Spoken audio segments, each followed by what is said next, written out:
the silent signal.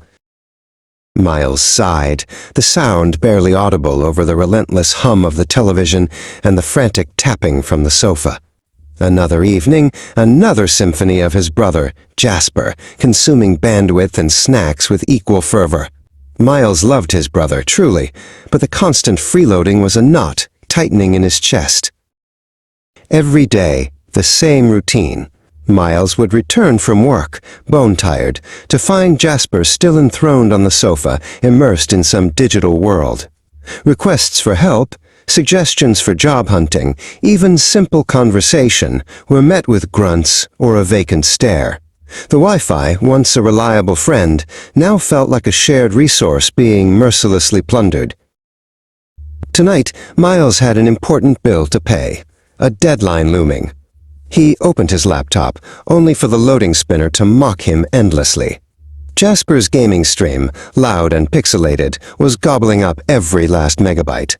Miles's frustration, usually a slow burn, flared into a hot, indignant rage. He'd tried everything. Gentle hints, stern lectures, even passive-aggressive sighs. Nothing worked. Jasper was an immovable object, cushioned by the soft glow of his screens and the endless supply of internet. Miles felt trapped, his own home becoming a battleground for bandwidth and basic respect. Then, a spark, a mischievous, almost wicked thought flickered in Miles's mind. His eyes drifted to the small, blinking box in the corner of the living room, the Wi-Fi router. The innocent-looking device held all the power, the key to Jasper's digital kingdom. With a deep breath and a quiet resolve, Miles reached out. His finger hovered for a moment, then pressed the small, unassuming power button. The router's lights flickered, then died. A sudden, profound silence descended upon the house, broken only by the distant hum of the fridge. On the sofa, Jasper, initially oblivious, frowned. His game froze. He tapped his tablet screen, then his phone, then looked around with a puzzled expression. The digital world, his constant companion, had vanished into thin air. He was disconnected. Confusion quickly morphed into annoyance, then into genuine, sputtering frustration. Jasper tried everything. Restarting devices, checking cables, even yelling, "Hello?"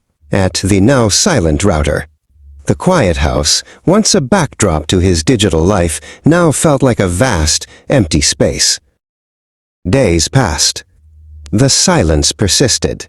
Deprived of his digital escape, Jasper slowly, reluctantly, began to emerge. He cleaned the kitchen, took out the overflowing rubbish, and, to Miles's utter astonishment, even started looking at job listings. Miles observed from a distance, a quiet sense of triumph blooming in his chest. The house felt lighter, the air clearer, filled with the sounds of life, not just digital noise. Miles finally had peace, and Jasper, though still a work in progress, was starting to contribute. The Wi-Fi remained off, a silent testament to Miles's newfound control and the quiet promise of a more balanced future.